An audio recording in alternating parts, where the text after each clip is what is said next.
부산 영도 복례동 낡은 주택가 골목길은 오늘도 어김없이 비릿한 바다 냄새와 끼룩거리는 갈매기 소리로 가득했다. 박강수 64세 은퇴한 어부는 좁은 마당 한켠에 놓인 평상에 앉아 멀거니 담벼락 너머 희뿌연 하늘만 바라보고 있었다. 평생을 바다와 씨름하며 살아온 그의 구릿빛 얼굴에는 깊게 팬 주름이 세월의 고단함을 새겨놓았고, 한때 다부졌던 어깨는 이제 은퇴 후 불어난 살집과 함께 조금은 처져 보였다. 그의 손은 여전히 투박했지만 그물을 당기던 거친 힘 대신 이제는 무료함을 달래려 피우는 담배 연기만이 맴돌았다. 오늘도 영감, 일찍부터 나와 앉았네. 지나가던 옆집 할멈의 말에도 강수는 그저 무뚝뚝하게 고개만 까딱할 뿐이었다. 말수가 적고 감정 표현에 서툰 것은 그의 천성이기도 했지만 요즘 들어 부쩍 더 심해진 듯했다. 아내 서은주와의 관계는 이미 오래전부터 삐걱거렸지만 그는 애써 외면해왔다. 가장으로서 돈만 잘 벌어다 주면 됐지 뭘 더 바라는 기가. 젊은 시절 거친 파도와 싸우며 가족을 먹여 살린다는 자부심 하나로 버텨온 그였다. 하지만 그 방식이 얼마나 일방적이고 권위적이었는지 그는 너무 늦게 깨닫고 있었다. 몇 달 전부터 아내 은주에게 변화가 생겼다. 평생 화장품이라곤 스킨, 로션이 전부였던 아내가 갑자기 지역 문화센터 노래교실에 등록하더니 옷차림이 화사해지고 핸드폰을 손에서 놓지 않았다. 처음에는 나이 들어 심심한가 보지 하고 대수롭지 않게 넘기려 했다. 오히려 운동 삼아 다니니 건강에도 좋겠다 싶었다. 하지만 아내의 변화는 거기서 그치지 않았다.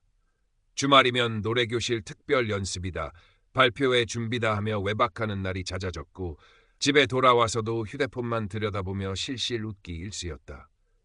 어느 날 주말 외박을 하고 돌아온 아내의 가방을 무심코 정리하다가 강수는 낯선 물건들을 발견했다.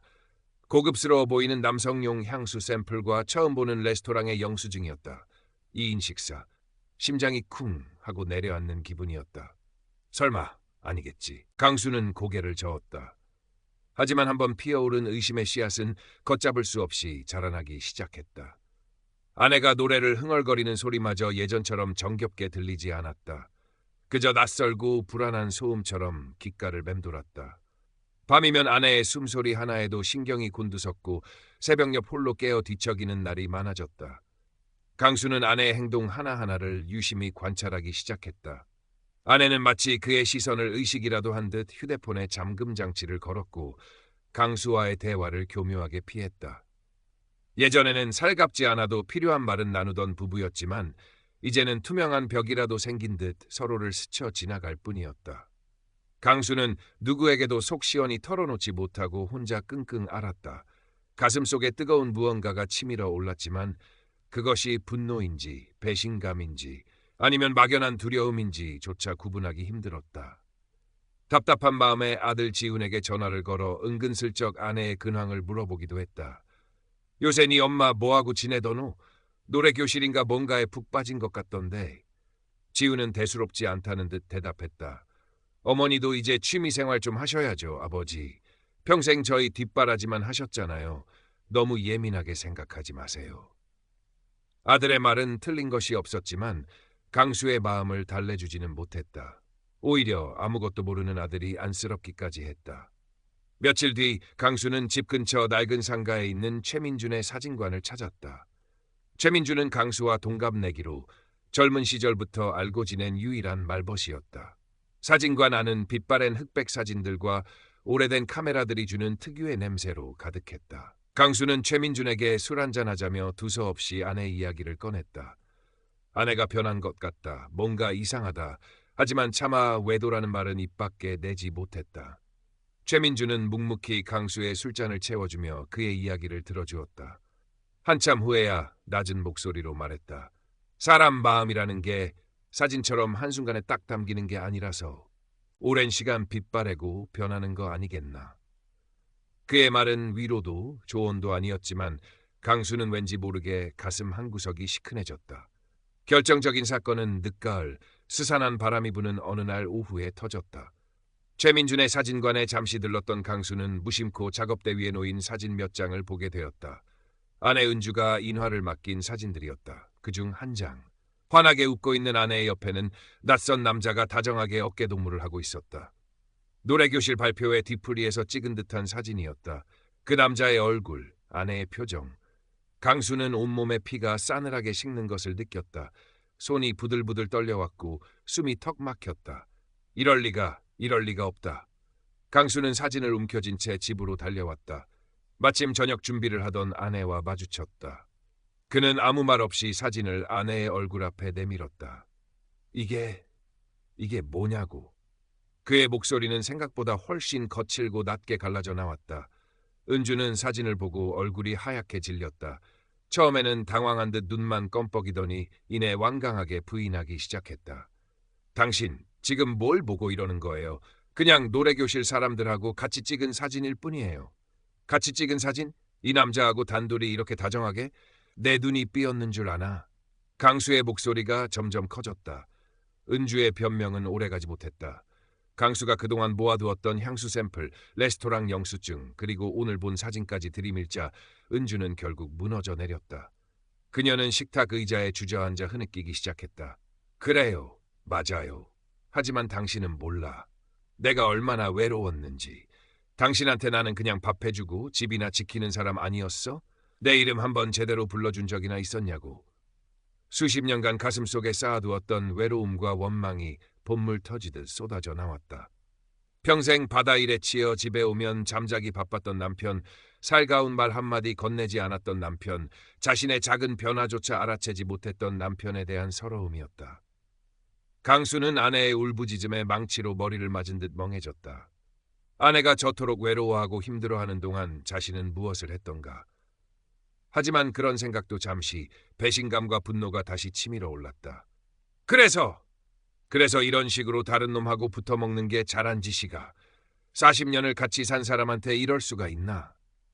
두 사람의 격렬한 싸움은 밤늦도록 이어졌다. 집안의 모든 물건들이 위태롭게 흔들리는 것 같았다.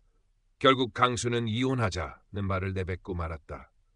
은주도 더 이상 버틸 힘이 없는 듯 고개를 떨군 채 아무 말도 하지 않았다. 그날 밤 두 사람은 각자의 방에서 뜬 눈으로 밤을 지새웠다. 영도의 밤바다는 그 어느 때보다 차갑고 어둡게 느껴졌다.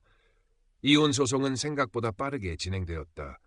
아들 지우는 갑작스러운 부모의 결정에 큰 충격을 받고 절망했다. 아버지, 어머니, 제발 다시 한번 생각해보세요. 제가 뭘 잘못했으면 고칠게요. 네. 눈물로 호소하는 아들 앞에서 강수도 은주도 차마 고개를 들 수 없었다. 하지만 이미 엎질러진 물이었다. 강수는 자신의 무너진 자존심과 배신감을 견딜 수 없었고 은주 또한 이미 마음이 떠난 듯했다. 조정기일 법원 복도에서 마주친 강수와 은주는 서로의 눈을 제대로 쳐다보지 못했다. 한때 평생을 함께하자 약속했던 부부는 이제 법이라는 차가운 이름 아래 서로의 잘못을 따져야 하는 원고와 피고가 되어 있었다. 법정 안은 냉랭하고 사무적인 공기만이 감돌았다. 판사의 기계적인 질문들이 오갈 때마다 강수는 가슴이 쓰려왔다. 재산 분할, 위자료, 돈으로 환산될 수 없는 40년 세월의 무게가 그를 짓눌렀다. 은주는 변호사를 통해 남편의 오랜 무관심과 정서적 방임을 주장하려 했지만 명백한 외도 증거 앞에서 그녀의 항변은 힘을 잃었다. 결국 법은 강수의 손을 들어주었다. 아내의 유책 사유가 인정되어 이혼이 성립되었고 위자료 지급 판결이 내려졌다. 강수는 이겼다. 하지만 조금도 기쁘지 않았다. 오히려 인생에서 가장 큰 패배감을 느끼며 법정을 나섰다. 그때 복도 한쪽에서 은주가 힘겹게 그에게 다가왔다. 한참을 망설이던 그녀는 떨리는 목소리로 겨우 입을 열었다. 정말 미안해요. 당신한테도, 우리 지훈이한테도. 하지만 나도 너무 오래 외로웠어요. 강수는 아무 대답도 하지 못했다. 그저 고개만 돌린 채 차가운 복도를 빠져나왔다. 이미 모든 것이 끝나버린 상황에서 서로를 위로하거나 원망하는 말조차 입에 담기 힘들었다. 이혼 후 강수는 영도의 텅 빈 집에 홀로 남겨졌다. 아내가 떠난 집은 그에게 견딜 수 없는 고독감을 안겨주었다. 거실 소파에도 식탁에도 침실에도 아내의 흔적이 고스란히 남아 있었다. 마치 아내의 그림자가 집안 곳곳을 배회하는 듯했다. 그는 술로 밤을 지새우거나 멍하니 창밖의 바다만 바라보는 날들이 이어졌다. 끼니는 대부분 컵라면이나 배달 음식으로 때웠다. 혼자 차려 먹는 밥은 모래알처럼 까끌거렸다. 자신의 과거가 파노라마처럼 스쳐 지나갔다. 아내에게 했던 무심한 말들, 짜증 섞인 표정들, 아내의 작은 투정이나 외로움의 신호들을 애써 외면했던 순간들이 끊임없이 떠올랐다. 그때 내가 조금만 더 따뜻하게 말 한마디 건넸더라면 아내가 저렇게까지 했을까? 뒤늦은 후회와 자책감이 파도처럼 밀려와 그의 가슴을 핥히었다. 하지만 시간은 되돌릴 수 없었다. 아내의 당신은 내 마음을 너무 몰라줬다는 마지막 말이 귓가에 메아리처럼 맴돌았다. 아들 지훈이가 가끔 반찬거리를 싸들고 찾아왔다. 아버지, 식사는 제대로 하시는 거예요? 얼굴이 많이 상하셨어요. 지훈은 애써 밝은 표정을 지으려 했지만 그의 눈가에는 걱정과 안쓰러움이 가득했다. 강수는 괜찮다고 손사래를 쳤지만 아들 앞에서 초라해지는 자신을 숨길 수는 없었다. 부자 사이의 대화는 여전히 어색하고 겉돌았다. 강수는 아들에게도 씻을 수 없는 상처를 준 것 같아 미안함에 고개를 숙였다. 며느리 수연도 조심스럽게 안부를 물었지만 강수는 그저 멋쩍게 웃을 뿐이었다. 어느 날 오후 강수는 최민준의 사진관을 다시 찾았다. 민준은 말없이 그에게 따뜻한 차 한 잔을 건넸다. 사진관 한쪽 벽에는 빛바랜 옛 사진들이 걸려 있었다. 젊은 시절 어색하게 웃으며 아내와 함께 찍었던 흑백 결혼 사진도 보였다. 사진 속 아내는 풋풋하고 수줍은 미소를 짓고 있었다. 강수는 그 사진을 한참 동안 바라보다가 결국 참았던 눈물을 터뜨리고 말았다.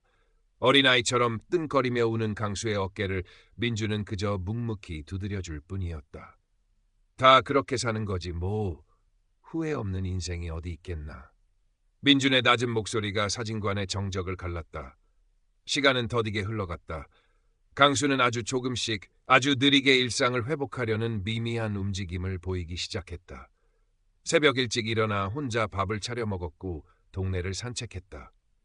영도의 가파른 언덕길을 오르내리며 숨을 헐떡일 때면 살아있다는 것이 새삼스럽게 느껴지기도 했다. 여전히 외롭고 상처는 깊었지만 그래도 살아야 한다는 막연한 생각이 그의 마음 한구석에서 고개를 들었다. 그는 이제껏 눈여겨보지 않았던 골목길의 작은 꽃들, 담벼락에 그려진 벽화, 바다 위를 나는 갈매기들의 몸짓을 새삼스러운 눈으로 바라보았다. 가끔 밤이면 아내가 했던 말들이 떠올랐다. 당신은 내 감정을 전혀 몰라줘. 내가 뭘 생각하고 무슨 고민을 하는지도 모르잖아. 불륜이 아니었더라도 우리는 이미 오래전부터 서로에게 소홀해져 있었던 것이다. 그런 인식이 생기니 배신당한 분노와 더불어 자신이 주지 못한 따뜻함에 대한 미안함이 뒤섞여 복잡한 감정이 일었다. 늦가을에 스산한 바람이 겨울의 문턱을 넘어서고 있었다. 해질